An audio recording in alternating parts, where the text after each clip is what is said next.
Well, good morning, Desiree, and to our viewers. The Tshwane Council Speaker, Mr. Morunwa Makwarela, is here to explain just that. Why has this much important meeting been cancelled? And of course, we've heard reactions from some of the councillors who have already expressed dismay. They're unhappy, some of them saying that they only learned this morning when they arrived here, some when they woke up, that the meeting has been cancelled. But as I said, the Speaker holds all the information. Thank you so much for joining us once again. Take us through why the meeting has been cancelled. What are the reasons behind this? Thank you very much, Pat and the viewers. But I think before I indulge on your question, let me start by sending our condolences to the families of the lost victims of the crash that happened in my home. What do I say? Home vendor. Yes. All rest in eternal peace. It's quite a touchy story, and we pray that God be their strength during this difficult moment. Coming back to your question, the meeting I postponed, I think I'd like to refer you back to the ordinary council sitting of 6th of January, where we considered the annual report. Together with the AG report served and was approved on that particular sitting, the ordinary sitting of council of the 26th. However, last week Friday, the chairperson of the audit performance, Cameron Ellis, wrote directly to me, disowning or distancing himself from the annexure from independent audit that says the report that was there was not his, and he subsequently submitted the correct version. And upon hearing that part of the story, I quickly called for a special council meeting today, not the one that is postponed. So I just want to take you back a little bit so that you understand the context of all these cancellations and postponements. Then it therefore meant that the mayoral committee had to meet and correct the annual report. Because remember, according to the legislation, once the annual report is considered by council, it must go for public participation for a period of 60 days, and hence the timing of the meeting of the 26th. So it would have allowed the speaker to go out on a public participation for a period of 60 days, meaning February and March, so that by end of March, the timing was that the report would now come back to council for deliberations. Now you can see we are already on the 15th of February, meaning that we are already transgressing against that law. So at the same time, it means we must now write to the MEC to request a condonation for our late submission of our annual report to the legislature, Gauteng legislature. This wrong annexure that you're talking about, that was subsequently added to the reports. Yes. How did this happen? Whose error is it? Who's to blame? Are there investigations to find out what exactly happened there?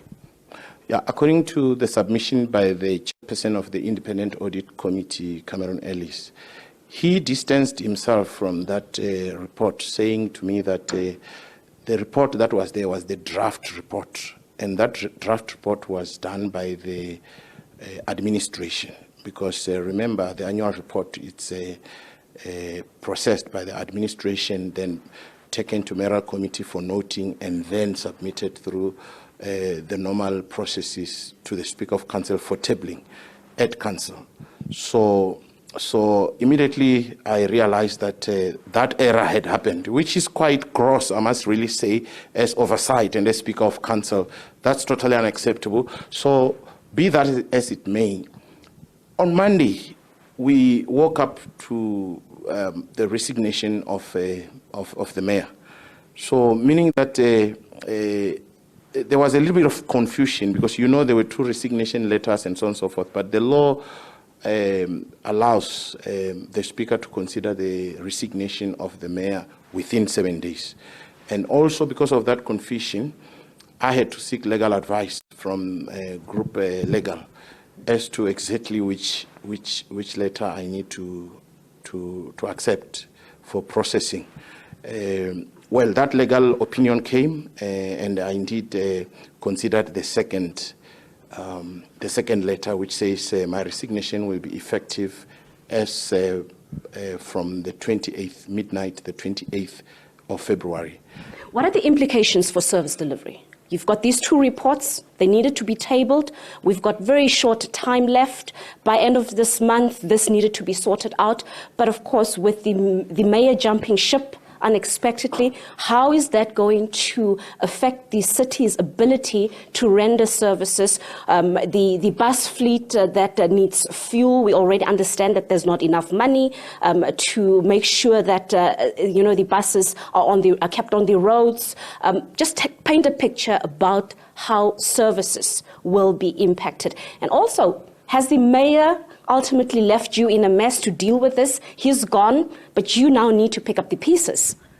Correct. I think, let me say that as part of the collective and also as part of the coalition government, what is happening is regrettable.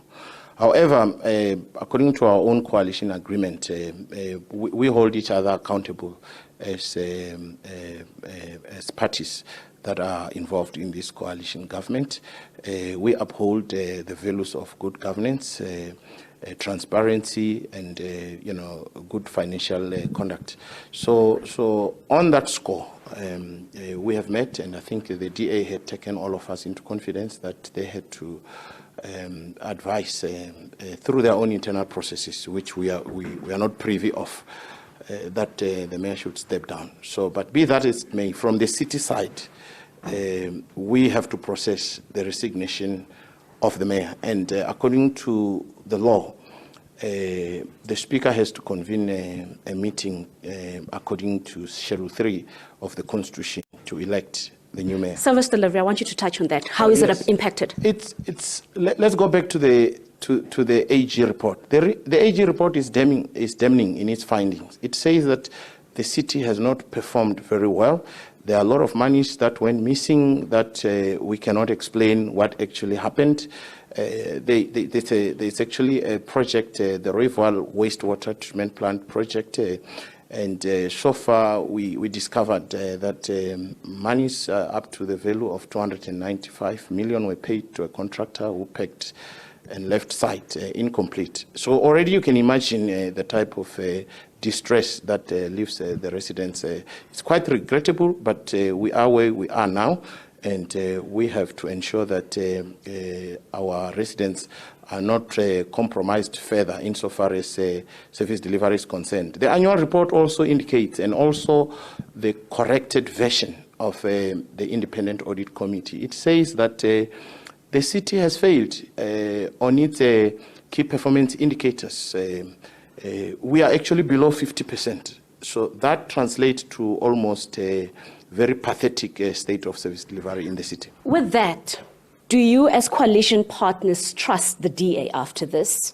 Clearly, we've heard the EFF also coming out strongly saying that they feel that the DA threw Randal Williams under the bus and subsequently compromised all of you.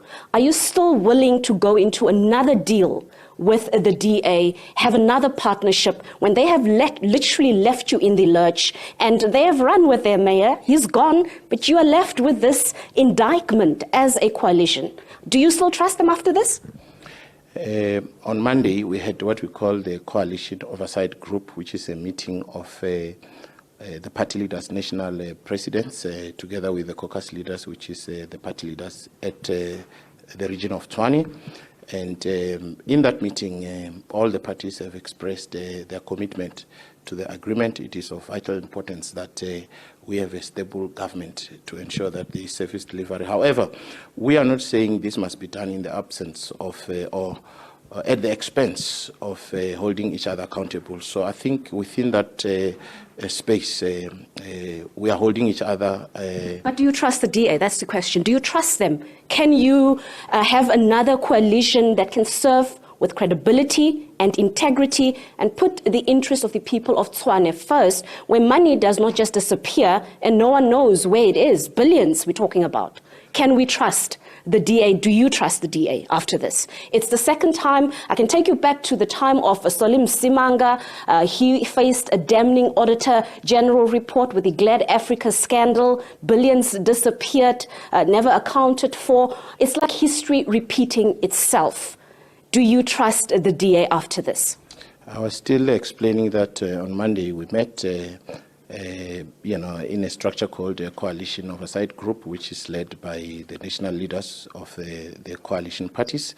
They have recommitted, that is all the leaders have recommitted themselves to the relationship. That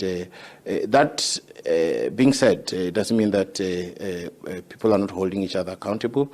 As I've indicated, the DA has taken us into confidence that the reason why the mayor also had to resign is part of their internal process of holding their mayor accountable. If you ask me as a person, I'm quite embarrassed, as the Speaker of Council, because I'm part of, I should say, of the problem. We are part of the problem. The AG has indicted all of us, not just the governing coalition, but the whole council of the city of Tshwane, including the opposition. The bottom line is that the service delivery out there, it leaves a lot to be desired. We can't sweep these matters under the carpet. We must call them out as they are. And that's precisely what I'm doing as the Speaker of Council.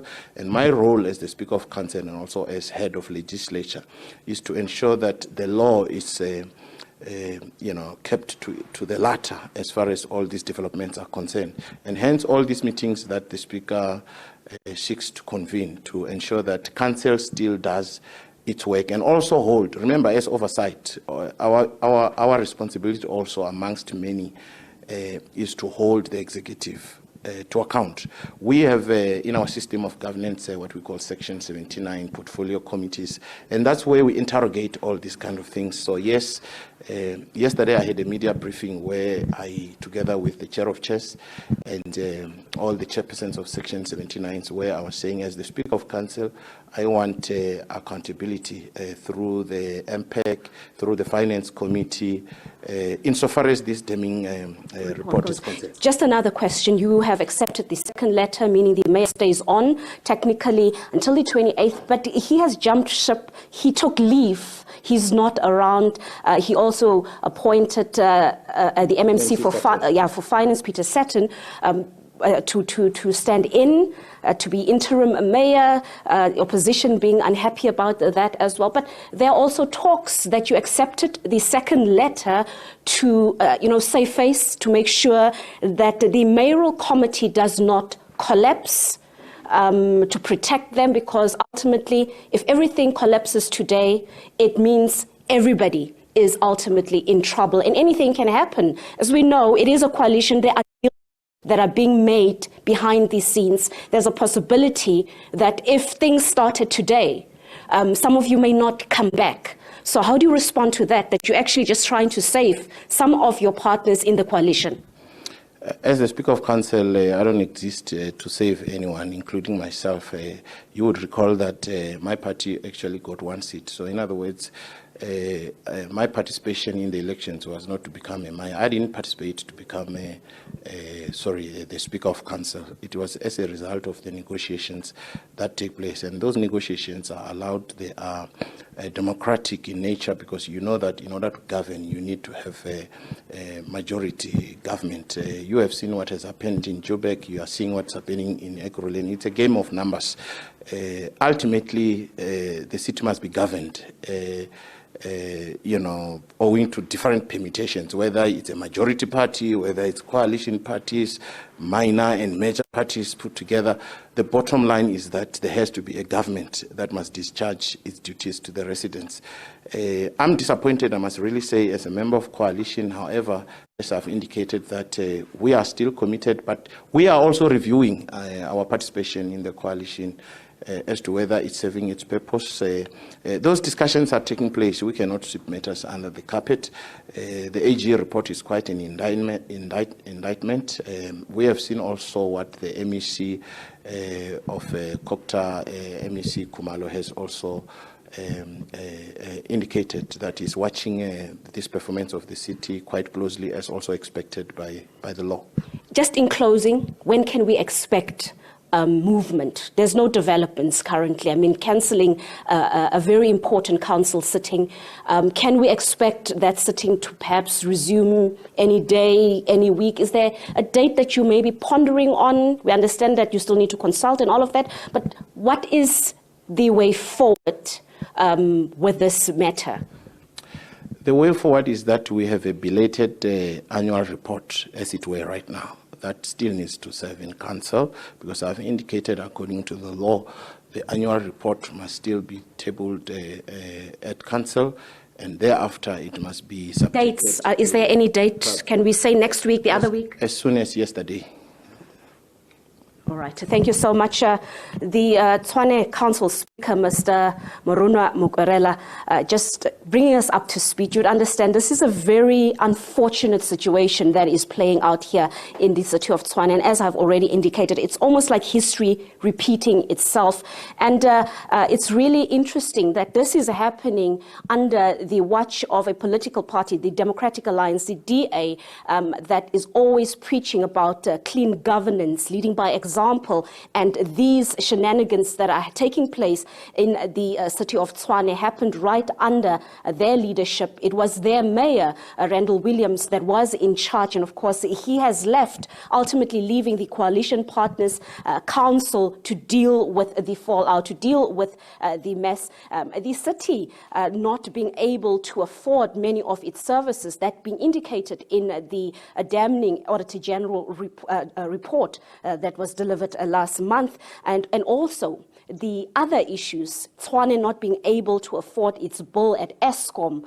There's the electricity crisis, there's the water crisis, and as we have mentioned, the fuel crisis. We have seen how the fleet of buses were already halted twice, almost in less than 6 months. The issues of salary. So there is a lot of implications. It's not really just about a mayor that has resigned, a mayor that is technically recalled by his party, but it's about monies that have disappeared. It is about mismanagement. It's about maladministration, and really the issue of corruption that we need to look deeper into. So we'll bring you an update from the coalition partners, from some of the opposition parties, to hear what are they saying, how do they feel about this cancellation, and what do they demand moving forward. For now, we toss it back to studio.